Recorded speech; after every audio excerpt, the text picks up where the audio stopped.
오늘은 우리가 하나님의 성품을 담자라는 주제 속에 30가지 성품을 한 달에 한 성품씩 주제로 잡고 훈련을 하고 있습니다.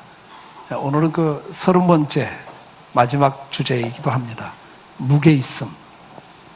주님을 닮아온 그 성경적 가치관을 갖고 사는 성도의 삶의 최종적인 모습이 뭐냐? 어떤 상황에도 흔들리지 않고 인생의 길을 걸어가는 무게 있는 인생을 산다고 하는 사실입니다. 성도의 특징이 뭐예요? 어떤 상황에도 흔들리지 않는 거예요. 앞에서 말씀드린 것처럼 이 세상은 절대 만만치 않죠. 세상을 살아가는 것이 쉽지 않죠. 정말 다양한 사건, 사고들이, 재해와 질병들이, 기근들이, 그리고 전쟁과 수많은 분쟁들이 우리 삶에서 떠나지 않습니다. 그런 인생을 살다 보면 사람들이 피폐해지고 또 망가지기도 합니다. 가정이 무너지기도 하고 회사가 무너지기도 하고 어느 때는 교회조차도 무너지고 이 사회가 무너지는 모습들을 우리는 봅니다. 심지어 믿음을 가진 성도들조차도 교회 안에서조차도 교회가 무너지는 모습들을 보면 우리는 그런 생각을 합니다. 과연 믿음이 있는가? 그런 질문들을 할 때가 있습니다. 오늘 무게있음이라는 주제는 뭡니까? 말과 행동이 가볍지 않고 어떤 상황에도 흔들리지 않고 인생길을 걸어가는 것을 말합니다. 내적인 무게감, 그 인격 속에서, 삶 속에서 무게감이 있는 삶을 우리는 진중함이라 그렇게 표현하기도 합니다. 자, 그러면 이러한 그 무게 있는 삶을 사는 그 배경이 무엇인가? 오늘 본문은 16절부터 19절까지 이어서 말씀을 합니다. 그의 영광의 풍성함을 따라 그의 성령으로 말미암아 너희 속사람을 능력으로 강건하게 하오시며 그래요. 그러니까 우리 속사람이 뭔가 능력으로 강건해진다는 거예요. 근데 그게 뭐냐? 그의 영광의 풍성함을 따라 그래요. 성령으로 말미암아 그래요. 무슨 이야기입니까? 에베소 1장에서부터 뭘 이야기합니까? 나라는 존재가 어떤 존재인가를 설명하면서 나는 창세전부터 하나님이 이미 계획하신, 택하신 하나님의 백성이다. 1장은 결론을 내고 이야기합니다. 2장은 뭘 이야기합니까? 우리가 전에 어떻게 살았냐? 죄 가운데서 마귀의 지배 속에서 세상 풍속을 따르고 가치관을 따라서 육체의 욕심대로 살다가 결국은 진노를 당할 영원한 심판을 받을 지옥 형벌을 받을 인생들이었다. 그런데 하나님이 우리를 사랑하셔서 독생자 아들을 우리의 죄값으로 대신 내어놓고 그래서 하나님과 우리 사이에 가로막힌 죄의 문제를 예수님이 해결하셨다. 그래서 이제 우리는 다시 하나님과 화목하게 되는, 하나님과 다시 교제할 수 있는, 하나님의 은혜를 누리고 사는, 하나님의 사랑을 이제는 받고 사는 그런 존재가 됐다. 그러면서 3장에 넘어와서 뭘 강조합니까? 이제는 그 사랑의 깊이, 오늘 그 본문 뒤에 가보면 그리스도의 사랑을 알고 그 너비와 깊이와 길이 그것들을 다 깨닫는 성도가 되라. 지금 이걸 이야기하면서 지금 이 말씀을 하는 거예요. 자, 오늘 성도는 어떤 존재냐? 이렇게 하나님께서 창세전부터 택했던 백성들. 때가 되면 예수님이 십자가에 죽으시고 죄값을 대신 갚아주셔서 하나님과 다시 교제할 수 있는 존재, 사랑을 나눌 수 있는 존재로 만드셨다. 회복시켜 주셨다. 그렇기 때문에 너희는 이제 그 사랑의 깊이와 넓이, 그 길이를 더 풍성히 누리고 살아라. 그 말씀의 내용 가운데 오늘 이 말씀이 있는 거예요. 그 은혜의 풍성, 그 영광의 풍성이 뭐냐? 조금 전에 설명한 거예요. 하나님께서 저와 여러분을 위해서 독생자를 십자가에 죽기까지 하면서 구원하신 그 놀라운 은혜. 오늘 그 은혜가 우리 안에 있다 그 말이에요. 그리고 그 은혜를 누가 깨닫게 해요? 성령 하나님이 오셔서 우리로 그 은혜를 깨닫게 하셔요. 그 은혜를 누리게 하셔요. 그걸 통해서 우리가 어떻게 돼요? 우리 속사람이 그 성령의 능력으로 강건해진다. 그 다음에 17절에 뭐라고 그래요? 믿음으로 말미암아 그리스도께서 너희 마음에 계시게 하옵시고. 이제는 주님이 내 안에 와 계셔요. 뭘 통해서? 믿음이라는 통로를 통해서. 그리고 어떻게 돼요? 너희가 그 사랑 가운데, 그 하나님의 사랑을 이제 깨닫게 되니까 그 사랑을 통해서 뭐가 돼요? 뿌리가 깊어져요. 터가 굳어져요. 그러니까 저와 여러분은 하나님의 사랑을 체험하면서 그 은혜를 체험하면서 믿음을 갖게 되면서 뭐가 돼요? 뿌리가 깊어지는 거예요. 터가 견고하게 다져지는 거예요.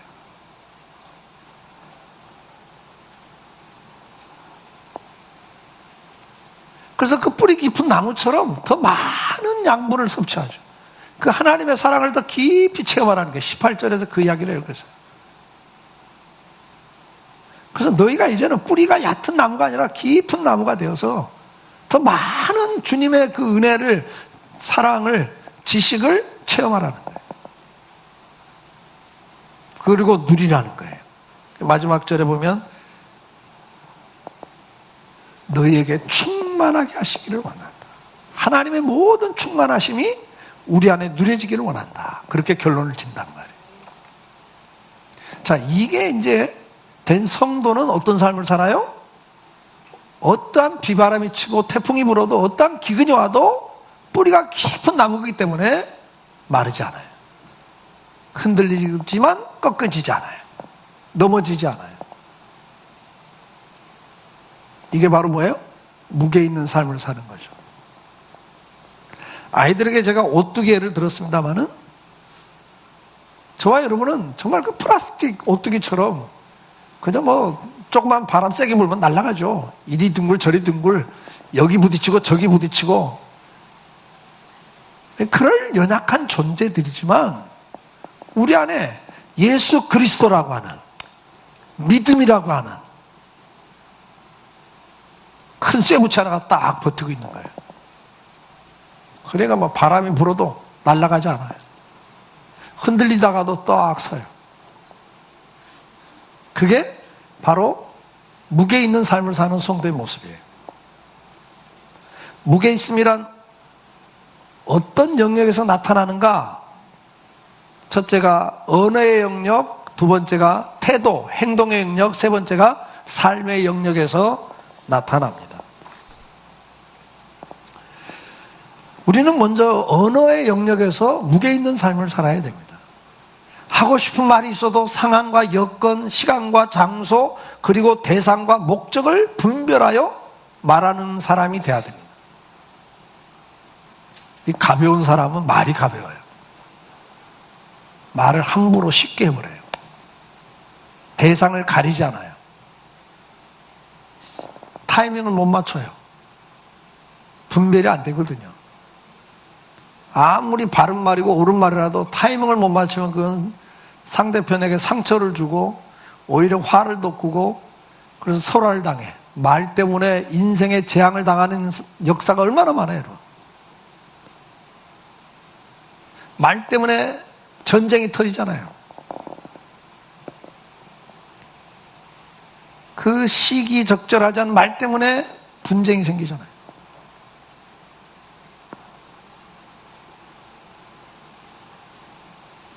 말은 어떤 무기보다 강한 힘을 갖고 있기에 어떤 삶의 영역보다 더 신중함과 살이 깊음이 요구되는 거예요.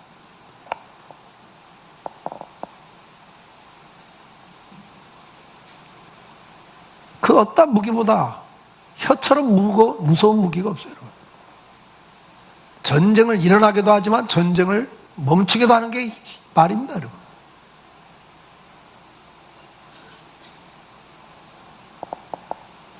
잠언 13장 2절 3절에 사람은 이브의 열매로 인하여 복록을 누리거니와 마음이 괴사한 자는 강포를 당하느니라.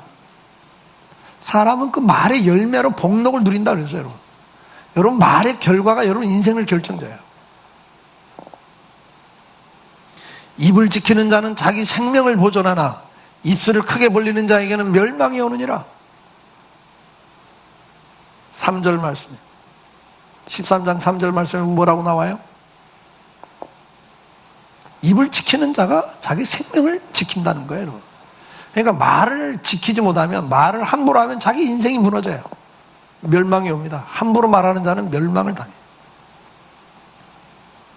시편 39편 1절에 내가 말하기를 나의 행위를 조심하여 내 혀로 범죄하지 아니하리니 악인이 내 앞에 있을 때 내가 내 입에 재갈을 먹이리라.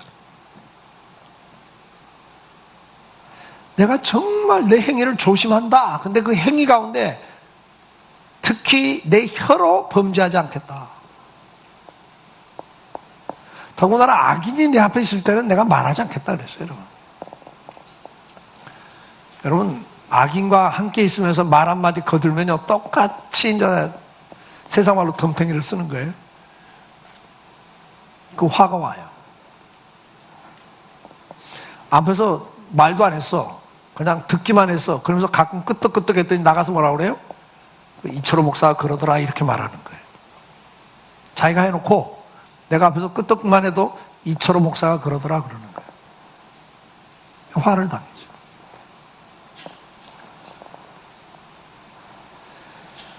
야고보서 3장 2절에 우리가 다 실수가 많으니 만일 말에 실수가 없는 자라면 곧 온전한 사람이라 능히 온몸도 굴레를 씌우리라 그랬어요. 저와 여러분이 실수가 많아요, 여러분. 왜요? 잘하는 거 한두 가지밖에 없잖아요. 100가지 가운데 한두 가지 잘하는 거잖아요. 하나님이 한두 가지 재능 주신 것 같고 그 분야만 잘하는 거지 뭐 다른 거 다 잘해요? 그러니까 다른 분야는 잘 모르니까 실수를 해요. 네. 그 실수가 많죠. 그런데 말에 실수가 없으면 온전한 자다 그랬어요. 그러니까 실수 가운데 무슨 실수가 많다는 거예요? 말에 실수가 많다는 이야기예요, 여러분. 그리고 이게 치명적인 거예요. 잠언 2장 11절에 근신이 너를 지키며 그랬어요. 근신이란 말이 뭡니까? 신중함, 분별력을 말해요. 그러니까 신중하게 말하고 행동할 때 그게 나를 지키는 거예요. 분별력 있게 말하고 행동하는 것이 나를 지킨다 그거예요. 그게 근신이에요. 명철, 판단과 깨달음이 너를 보호하며 그랬어요. 그러니까 우리는요, 모든 일을 할 때 분별력이 있어야 되는 거예요. 사리를 분별할 줄 알아야 돼요. 안 그러면 그게 실수를 하게 돼 있어요. 잠언 13장 3절에 입을 지키는 자는 그 생명을 보존하나 입술을 크게 벌리는 자는 멸망이 오느니라 그랬죠. 잠언 12장 18절 칼로 찌른 같이 함부로 말하는 자가 있거니와 지혜로운 자의 혀는 양약과 같으니라. 함부로 말하는 게 뭐라고요? 칼로 찌른 것과 똑같다는 거예요, 여러분. 그냥 함부로 말을 해요. 사실 확인도 안 하고 사실을 알지라도 그걸 가지고 그 사람을 매도하고 공격하면요, 그 사람은 자살까지 하잖아요.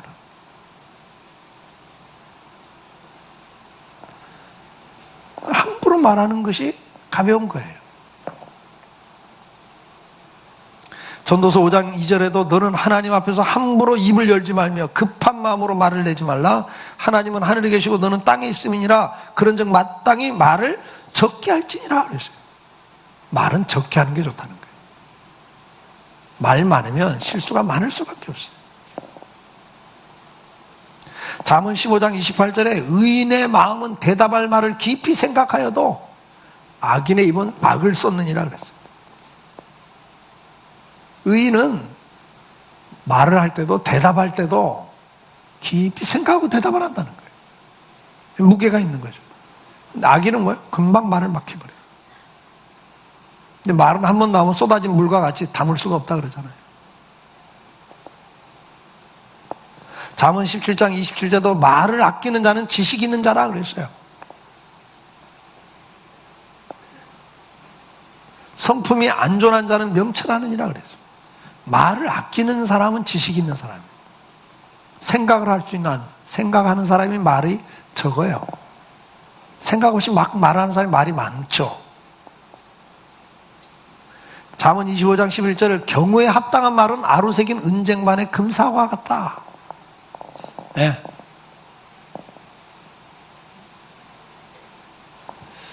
경우에 합당한 말을 해야 돼요. 이게 사실이야. 이게 맞는 말이야. 그렇지만 자리를 봐가면서 말을 해야 돼요. 제가 한 번은 인천노회 교사 강습회 때 노예 행사라 참석을 했는데, 그때 그 주재 강사가 합신 교수님이 오셔서 주재 강사를 하셨어요. 근데 강의를 하는 걸 제가 듣고 나와서 목사님들과 다과회를 하면서 제가 그랬어요. 저분은 저 교수 오래 못할 것 같습니다. 내가 그랬어요. 내가 애은의 은사가 있는 게 아니고. 내가 그랬어요. 저분 교수하기 어렵겠다. 그랬어요. 목사님들이 왜요? 그래. 지금 교사들을 놓고 할 이야기가 아니잖아, 저 이야기는. 저거 다 맞는 말인데, 저건 목사 세미나 때 해야 될 말이지. 교사들 앞에서 저렇게 교회 문제, 목사 문제를 이야기해버리면, 저분들이 교회 가서, 자기 교회 가서 은혜 받겠냐? 저분은, 자기가 지금 바른 말 한다고 하지만 대상을 잘못 고르고 하는 것은 분별력이 없는 사람이다. 저런 분은 교수하기 어렵다 그랬죠, 내가. 뭐 학교에서도 뭐 그냥 하고 싶은 말 다 하니까 결론은 잘리더라고요. 그러니까 말이라는 것은 항상 때도 봐야 되지만 대상도 보면서 이야기를 해야 돼.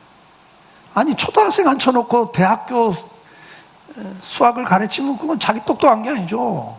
대상을 잘못 가르치는 거니까 그건 실력이 없는 거예요. 말도 안 되는 것을 하고 있는 거거든요.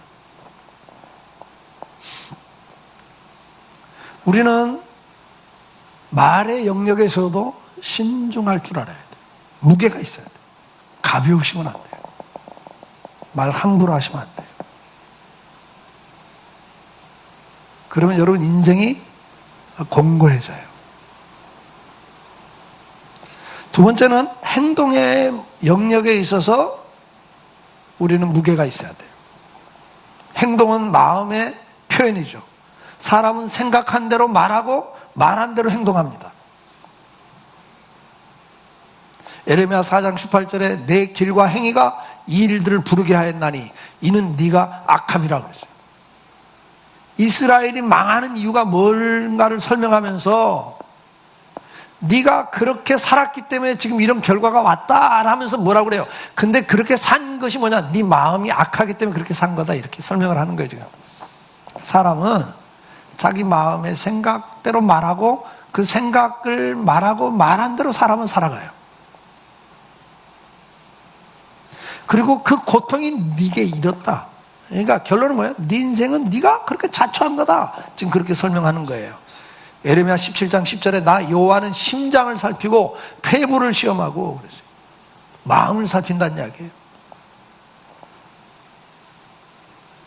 하나님 왜 마음을 살필까요? 그 마음이 결국은 행동으로 나타나거든요. 주님이 말씀하죠.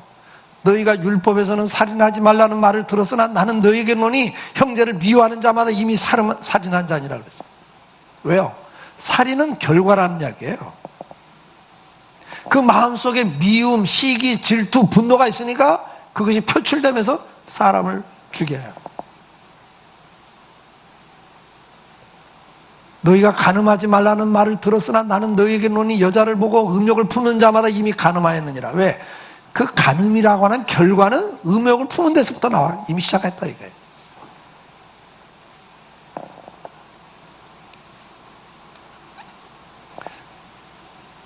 제가 일부 예배 때 기침을 좀 했어요. 목감기가 왔거든요. 이번에 말레이시아에서 계속 에어컨을 있는 데서 강의를 하고 또 바깥에 나오면 그냥 훅 하고 더우니까요. 뭐 이제 일교차가 아니라 뭐 이건 그냥 실내와 실외 들어왔다 나갔다 할 때마다 막 차가웠다 뜨거웠다 그러니까 막 이게 감기가 온 것 같아요. 아침에 이제 일부 예배 때는 좀 심해갖고 지금 약을 먹었는데, 그러니까 중간에 기침을 몇 번 했죠. 제가 얼마나 그걸 기침을 하려고 막 참으면서 했겠어요. 참는다고 돼요?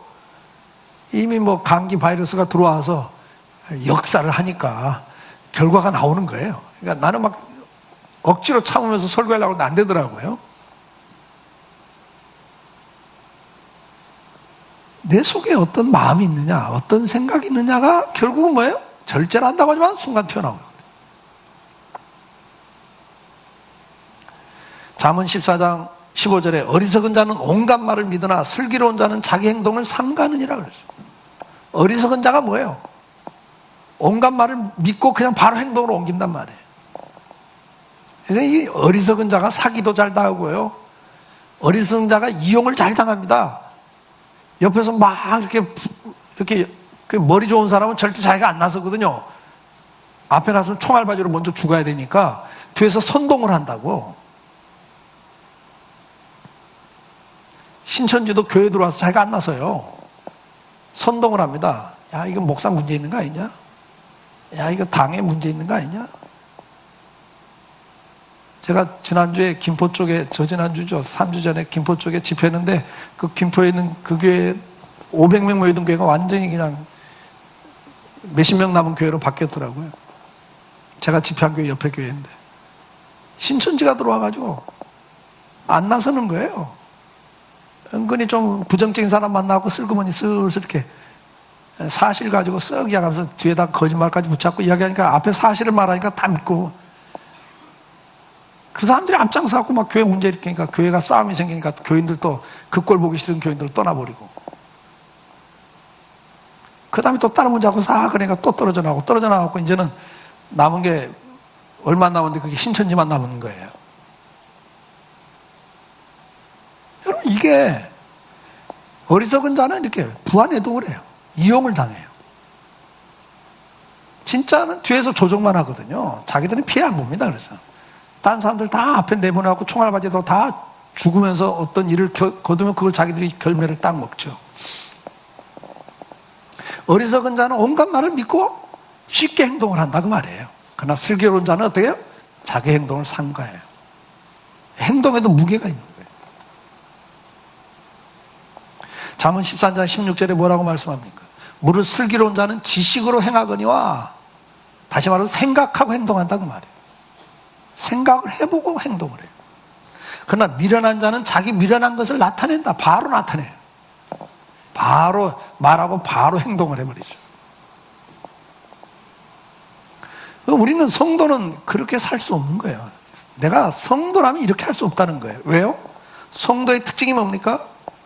시편 77장 12절에 또 주의 모든 일을 묵상하며, 주님이 그동안 했던 모든 일들을 우리는 자꾸 되새김질해요. 주님이 했던 일들을 우리는 또 되새김해요. 되생각을 해요. 다시. 그러니까 어떤 일을 할 때 그냥 바로 하지 않고 묵상을 한단 말이에요. 하나님은 어떻게 하기를 원하시지?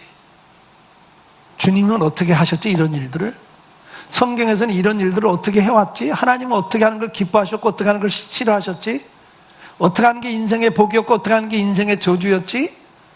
성경에 기록된 사건들을 묵상하면서 자기를 오늘 본단 말이에요. 그래서 어떻게 합니까? 시편 119편 15절에 내가 주의 법도를 묵상하며, 묵상한단 말은 자꾸 되새김질한단 말이에요.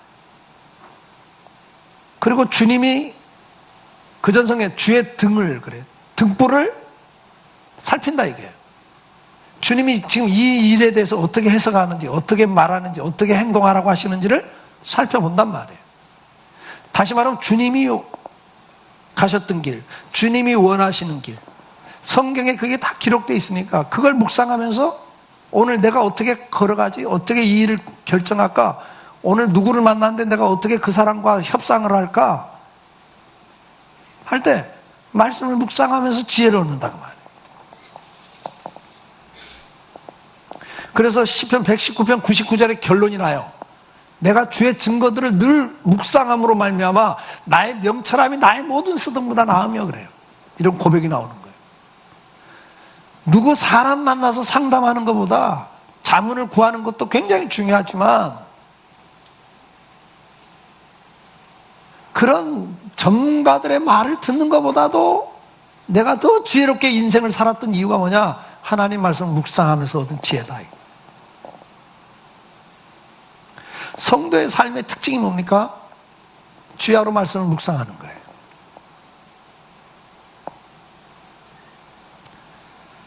성도는 거기에서 말하고 거기에서 행동을 해요. 뿐만 아니라 시편 119편 101절에 그 결과가 뭡니까? 내가 주의 말씀을 지키려고 발을 금하여 모든 악한 길로 가지 아니하였사오니 그래요. 그래서 말씀을 묵상하면서 깨달은 걸 가지고 살려고 내가 절제했다. 여기에서 이제 무게 있는 삶이 나오는 거예요. 근데 이제 진짜 중요한 건 생활이죠, 생활. 우리가 삶을 살아가면서 당하는 일들은 참 많습니다. 그리고 그런 일들을 당할 때마다 스트레스를 받고 어떤 것들은 그것이 큰 데미지를 줍니다. 상처를 만듭니다. 어렸을 때 부모로부터 받은 상처들, 살아가면서 선생님이나 친구들로부터 받은 상처들, 배신들, 이용당함들, 뭐 여러 가지로 상처들을 받죠. 결혼해서 부부 생활하면서도 우리는 상처를 주고받습니다. 근데 그 상처들이 어느 때는 어떻게 합니까? 내 인생을 망가뜨려 버리죠. 어떤 사람들은 그 상처에 인생이 묶여버립니다. 그걸 벗어나지 못해요. 그 어렸을 때 부모로부터 받은 상처들, 그것이 부부 생활로까지 연장되는 걸 저는 봐요.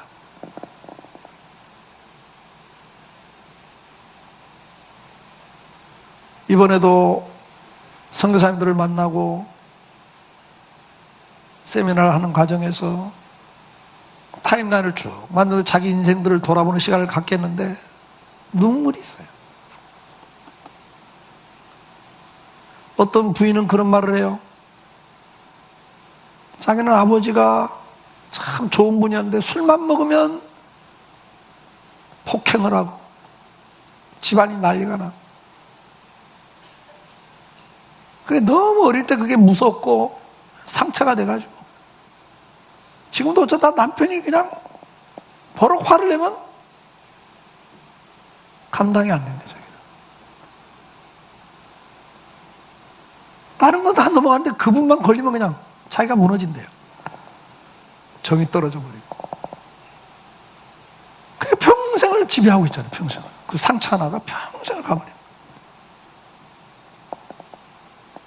우리는 그런 많은 상처들 속에 살아가요. 그것이 우리 삶을 지배하죠. 그래서 그것 때문에 가정이 무너지기도 합니다. 그것 때문에 직장 생활을 제대로 못하고 사회생활이 무너지기도 하죠. 어떤 사람들은 그 인생의 문제를 감당하지 못해서 어느 한계점을 넘어가면 자살을 택하기도 하고 그 상황을 잊어버리기 위해서 술 마시다가 알코올 중독이 되기도 하고 그걸 잊어버려서 게임하다가 게임 중독이 되기도 하고 30대, 40대가 돼갖고도 게임 중독에서 벗어나지 못해가지고 옆에서 애가 운다고 집어 던져갖고 애가 죽기도 하고 인생이 뿌리채 흔들려 버리는 거잖아요. 그러나 우리는 어떻습니까? 고린도전서 15장 58절에 뭐라고 말씀합니까? 그러므로 내 사랑하는 형제들아 경고하며 흔들리지 말며 항상 주의 일에 더욱 힘쓰는 자들이 되라. 이는 너희 수고가 주 안에서 헛되지 않은 줄을 알미니라. 우리는 뭔가 경고하고 흔들리지 않는 게 있어요. 오늘 본문에서도 우리는 뿌리가 깊이 박히는 게 있다고요. 터가 견고해지는 게 뭔가가 있단 말이죠. 잠언 14장 26절에 여호와를 경외하는 자에게는 견고한 의뢰가 있나니 여호와를 경외하는 자에게는 견고한 의뢰가 있다. 하나님을 의지하고 사는 의뢰심이 있단 말이에요. 뭔가 든든한 백그라운드가 있단 말이에요. 나의 등 뒤에서 나와 함께 하신 누군가가 있다는 걸 우리는 알아요. 시편 16장 8절에 내가 여호와를 항상 내 앞에 모시며 그가 내 우편에 계심으로 내가 요동치 아니하리로다. 내 안에 누가 있어요? 나는 플라스틱 같은 오뚜기에 지나지 않아요. 발로 걷어차고 그냥 튀 날아가요. 살짝만 차도 저기가 꽉 부딪혀다 깨져요. 그런 인생이에요. 근데 내 안에 그 무거운 추와 같은 주님이 계신다고 말이에요. 그래서 내가 흔들렸다가도 어떻게 해요? 자리를 딱 잡아요. 시편 46장 3절에 뭐라고 말합니까? 바닷물이 흉흉하고 뛰놀든지 그것이 넘침으로 산이 요동할지라도 우리는 두려워하지 아니하리로다. 생각해 보세요. 쓰나미가 밀려오는데 지진이 나고 다 흔들려고 뒤집어지는데 어떻게 두려움이 없어요, 여러분? 당연히 두려움이 있죠. 근데 그 가운데서도 우리가 흔들리지 않는 이유가 뭐예요? 오늘도 하나님이 누구신가를 알고 있기 때문입니다. 하나님 누군가를 알고 있어요. 무게 있는 인생을 우리는 어떻게 살 수 있습니까? 첫째가 하나님의 사랑을 깨닫고 살기 때문에 그렇습니다. 신명기 6장 4절에 뭐라고 말씀합니까? 이스라엘아 들으라. 우리 하나님 여호와는 오직 유일하신 여호와시니 너는 마음을 다하고 뜻을 다하고 힘을 다하여 내 하나님 여호와를 사랑하라. 그랬어요.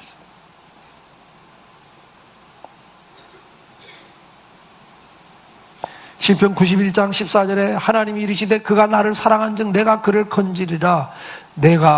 그가 내 이름을 안즉 내가 그를 높이리라. 그래요. 뭘 이야기합니까? 하나님은 우리를 사랑하고 계셔요. 사랑하고 계셔요. 그리고 그 사랑은 변하지 않아요. 로마서 8장 35절에서 39절에 뭐라고 말씀합니까? 같이 한번 읽어볼까요? 누가 우리를 그리스도의 사랑에서 끊으리요? 환난이나 공고나 박해나 기근이나 적신이나 위험이나 칼이나. 잡아요, 여러분. 여러분 앞에 구절 다시 보여줘요. 그 어떤 것도 하나님의 사랑에서 우리를 끊을 수 없다 이게. 환난이 일어난다고, 공고함이 있다고, 여러분이 박해를 받는 상황, 기근이에요. 경제적 기근이 온 것처럼 이런 기근이 와요. 적신이 뭡니까? 알몸뚱이가 돼서 다 빼앗기고 아무것도 없어요. 위험이나 칼, 전쟁의 위협이 있죠. 그래도 우리는 그 어떠한 상황에도 하나님의 사랑에서 우리가 끊겨지지 않는다 그 말. 그 다음 구절에 뭐라고 나와요? 기록된 바 우리가 종일 주를 위하여 죽임을 당하게 되며 도살을 당할 양같이 여김을 받았나이다과 같으니. 죽음 앞에 가 있는 상황이에요. 지금 죽음 앞에 가 있는 상황. 그럼에도 불구하고 어떻습니까? 37절 그러나 이 모든 일에 우리를 사랑하시는 이로 말미암아 우리가 넉넉히 이기느니라. 우리를 사랑하시는 그분 때문에 오늘 우리가 이 든든한 삶, 넉넉한 삶뿐만 아니라 견고한 삶을 사는 배경이 뭡니까? 하나님의 사랑을 깨달을 때, 이 하나님의 사랑을 깨달을 때. 38절 뭐라고 말합니까? 내가 확신하노니 사망이나 생명이나 천사들이나 권세자들이나 현재이나 장래이나 능력이나. 39절 같이 읽습니다. 높음이나 깊음이나 다른 어떤 피조물이라도 우리를 우리 주 그리스도 예수 안에 있는 하나님의 사랑에서 끊을 수 없으리라 그랬어요. 다시 말해서 하나님은 여러분을 끝까지 사랑한단 말이에요. 그 어떤 것도 하나님의 사랑을 여러분들에게 차단할 수가 없다 이게. 오늘 우리가 왜 든든한 삶을 살아요? 왜 진중한 무게 있는 삶을 살 수 있어요? 오늘도 하나님의 사랑이 나한테 끊임없이 함께하고 있다는 걸 믿기 때문입니다.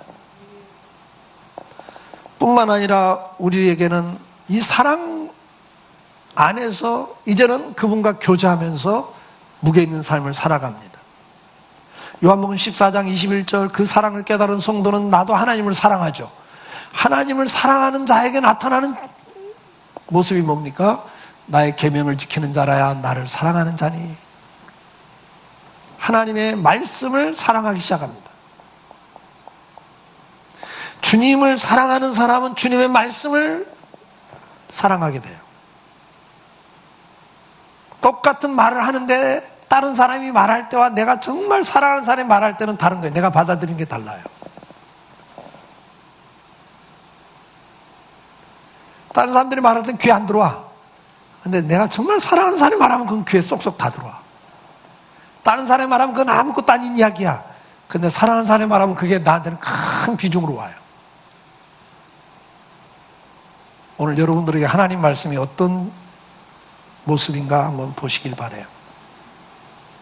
신명기 6장 6절에 오늘 내가 네게 명하는 이 말씀을 너는 마음에 새기고 그랬어요. 너는 마음에 새길 뿐만 아니라 자녀들에게 부지런히 가르쳐라. 집에 앉았을 때든지 애들이 길을 갈 때든지 아이들이 침상에 누웠을 때든지 아침에 일어날 때든지 이 말씀을 강론해줘라. 그리고 강론만 끝나는 게 아니라 네 마음에 새기고 아이들에게 말을 해주고 가르칠 뿐만 아니라 너 스스로가 이걸 날마다 보고 살아라. 기호를 삼아라 그랬어요. 나는 하나님의 자녀라고 이마에 써붙이고 다니란 말이에요.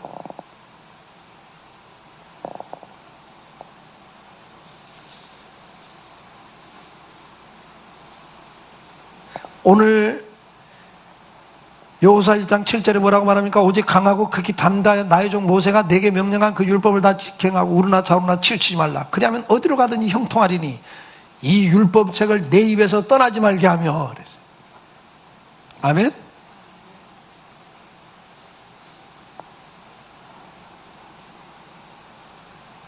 주야로 그것을 묵상하여 그 안에 기록된 대로 다 지켜 행하라. 그리하면 내 길이 평탄하게 될 것이며 네가 형통하리라. 주야로 아침 저녁으로 말씀 묵상을 하는 거예요. 하나님을 사랑하는 사람들은 당연히 하나님 말씀에 귀를 기울이기 시작합니다.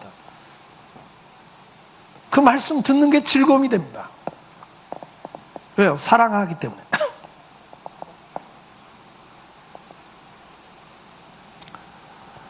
예레미야 15장 16절에 만군의 하나님 여호와여 나는 주의 이름으로 일컬음을 받는 자라. 내가 하나님 백성입니다. 자녀입니다. 그래서 나는 어떻게 해요? 내가 주의 말씀을 얻어먹고 삽니다.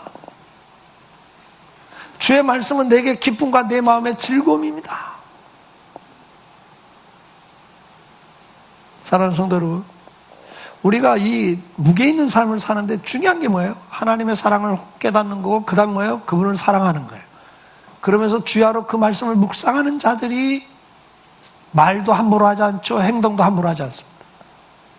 근데 말씀이 묵상되지 않으면 내가 그때 생각나는 대로 말하고 행동할 수밖에 없어요. 사람은. 아는 게 그거니까.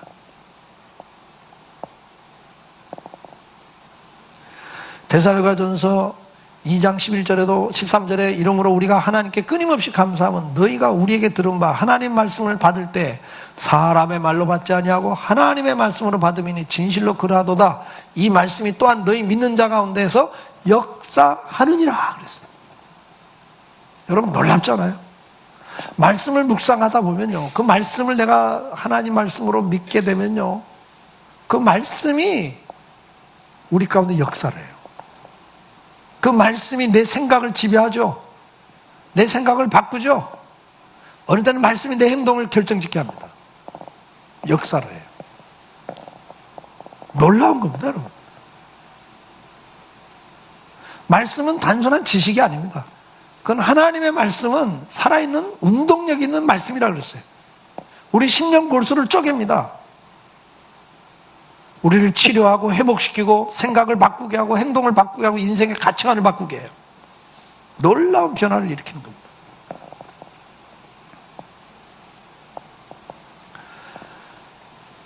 무게 있는 삶을 사는데 중요한 게 뭐예요? 하나님을 사랑하고 그분의 말씀을 주야로 묵상하는 거죠. 거기에서 삶의 지혜를 얻습니다. 분별력이 생깁니다. 내가 해야 될 거고 해서는 안 될 거, 말할 거고 말해서는 안 될 거, 지금이냐 아니냐를 다 거기서 분별력을 얻어요.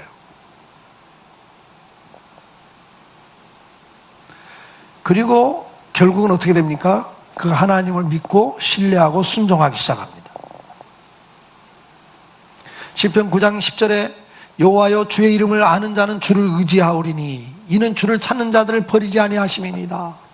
하나님이 변하지 않는 그 사랑을 깨달은 성도들, 이제 그 성도들은 하나님을 믿고 의지하기 시작합니다.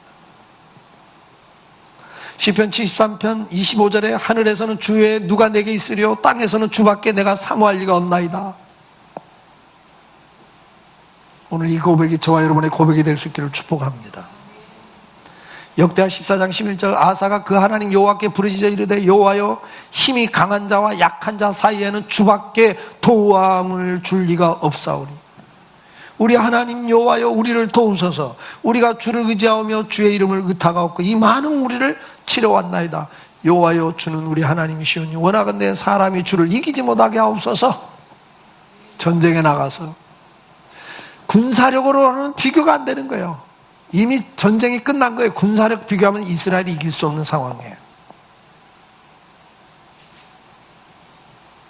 그래서 아사 왕이 그러죠. 내가 사람 사이에서는 이미 끝난 게임이지만 내가 하나님을 바라봅니다. 내가 하나님을 의지합니다. 하나님 도와주십시오. 우리가 날마다 고백하죠. 여호와는 살아계신 하나님이라고. 그리고 그분은 생사화복을 오늘도 주관하시는 주권자라고. 그거 다 믿으시죠? 그러나 믿는 것과 그분을 내가 믿고 순종하는 건 차이가 있는 거예요. 우리는 역대상 29장 11절을 너무 잘 압니다. 모든 생사화복이 주의 손에 있다는 걸 다 압니다. 그런데 문제는 뭡니까? 그걸 진짜 믿고 맡기냐 그 말이에요. 사람은 환경이나 조건, 상황에 따라 삶의 태도와 자세가 달라집니다. 특히 어려운 상황 속에서 내 진가가 나타나요. 평상시에 상황이 좋을 때는 다 하나님 믿죠. 하나님이 오늘도 생사복을 주관하는 주권자인 거 다 믿죠. 근데 진짜 위기 앞에서 믿냐 그 말이에요. 그때 다 드러나는 거예요.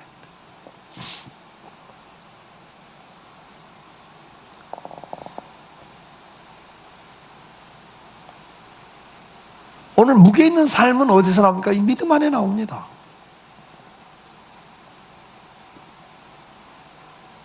정말 위기에 처할 때 계속 믿냐?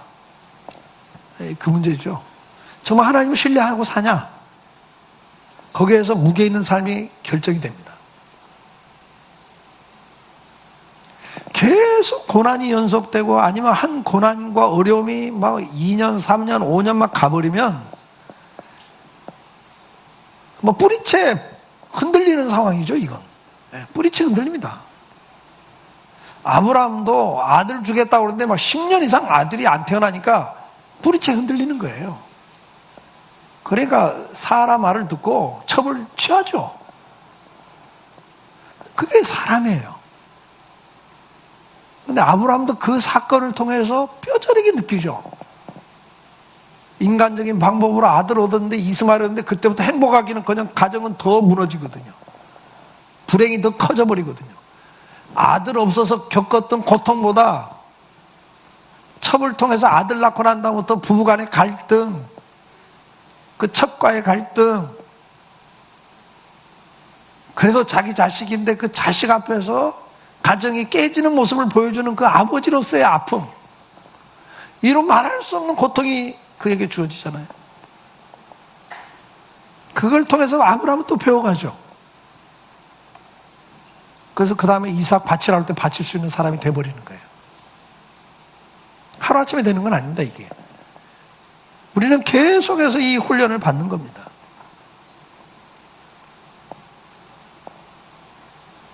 정말 우리가 그걸 믿냐는 싸움은 한 번에 만들어지지 않습니다. 우리 삶 속에서 또 믿음을 가지고 순종할 때와 순종하지 못할 때, 그리고 순종하지 못했을 때 겪었던 그 고통들, 그걸 반복하면서 배워가죠.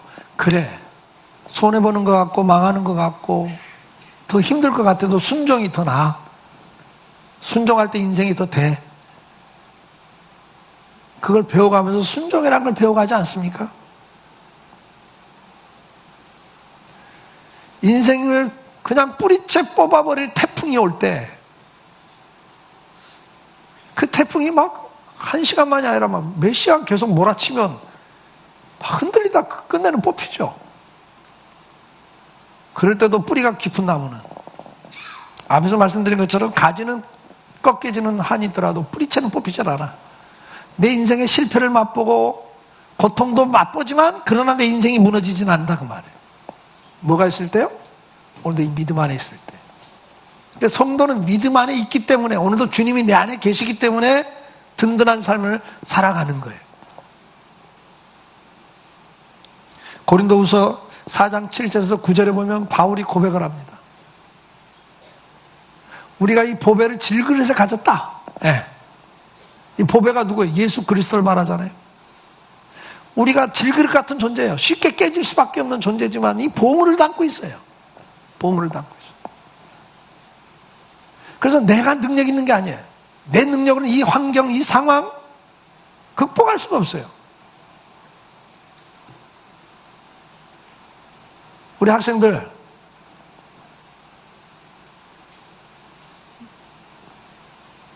한국 사회는 희망이 없냐? 여기서는 아무리 노력해봤자 안 되냐? 그 말에 속지 말라고 수없이 이야기했어요. 세상은 마귀가 세상을 지배하면서 우리에게 속삭여요. 마귀는 결국 뭐예요? 우리를 유혹함과 동시에 좌절, 절망을 시켜요. 그래서 우리를 불행하게 만드는 게 마귀가 하는 일이죠. 세상의 가치관으로 성공해야 한다고 유혹을 해요. 근데 그 세상의 가치관을 추구하다 보면 경쟁해야 되고 싸워야 되고, 그래서 위해서 남을 짓밟아야 되고, 그래서 이 사회가 이렇게 살벌한 사회가 만들어져서 결국은 다 불행하게 만들어요. 속지 말아야죠. 우리 부모님들 애들 앞에서는 믿으라고 해놓고는 애들 옆에서 듣고 있는데 좌절과 절망, 이 더러운 대한민국, 해봤자 안 되는 나라, 그렇게 말씀하시면 이건 믿음 안에 사는 게 아니잖아요. 믿음의 사람들이 어떻게 살아가요? 우리는 큰 능력이 하나님께 있고 우리에게 있지 않다는 걸 알아요. 나 흑수저 맞아요. 그래서 포기하고 살아라고 그랬어요, 성경이? 그러나 진짜 능력이 누구에게 있어요? 생사복이 누구 손에 달렸어요? 하나님 손에 달렸잖아요. 하나님께 있고 우리에게 있지 아니함을 알게 하려 함이라. 8절에 뭐라고 그래요? 우리가 사방으로 우겨쌈을 당해도 쌓이지 않는다. 더 이상 방법이 없잖아요. 사방으로 우겨쌈을 다 당했는데 끝난 거죠. 그러나 우리는 그것 때문에 주저앉질 않아요. 답답한 일 당해죠. 그러나 그 답답할 때문에 낙심하지 않아요. 우리는 어느 때 박해를 받고 버림바가 돼요. 어느 때는요, 거꾸로 때림을 당해요.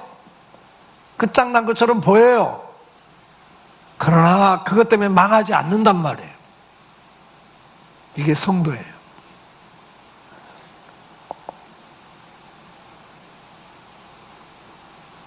시편 91장 14절에 하나님이 가라사대 저가 나를 사랑한즉 내가 저를 건지리라.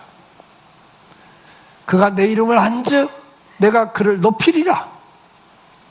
오늘도 이 은혜의 자리에 갈 수 있기를 축복합니다. 우리 학생들 특별히 이 자리 가. 하나님을 사랑하세요. 서울대는 못 갈 망정 하나님 사랑하는 건 1등 해보란 말이에요. 학교에 공부 1등 못해도 괜찮아. 근데 하나님 사랑하는 거 1등 해봐. 내가 너를 건져주겠다. 네가 나를 아는 만큼 나도 너를 높여주마. 그 다음 저가 내게 간구하리니 내가 응답하리라. 저희 환난 때 내가 저와 함께하여 저를 건지고 영화롭게 하리라. 내가 장수함으로 저를 만족해 하며 나의 구원을 보이리라. 시편 84장 12절. 만군의 여호와여 주께 의지하는 자는 복이 있나이다. 그랬어요. 우리가 왜 무게 있는 삶을 살 수 있냐고요? 우리 안에 주님이 계시기 때문에. 하나님이 어떤 상황에도 나를 버리지 않기 때문에. 그 사랑에서 나를 끊을 세력이 없어요. 하나님 끝까지 나와 함께 하세요. 나를 사랑하세요. 그리고 나와 교제하시며 나를 도와주세요. 분별력을 주세요. 깨달음을 주세요.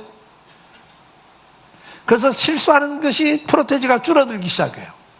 말씀을 묵상하고 기도하는 만큼 줄어들어요.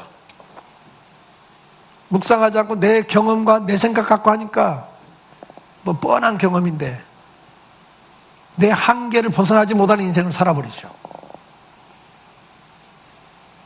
그러나 내가 하나님을 의지하고 하나님을 말씀을 묵상하면서 그 깨달음을 가지고 그 말씀에 믿고 순종하고 나갈 때 하나님이 역사한다고 그랬기 때문에 하나님의 능력을 체험하는 성도의 삶을 살기 시작하죠. 그게 바로 무게 있는 삶을 사는 비결이에요. 사랑하는 성도 여러분, 이번 한 달 동안 우리는 다시 한번 무게 있는 삶을 살아갈 수 있기를 축복합니다. 오늘도 주님이 내 안에 함께하고 계십니다.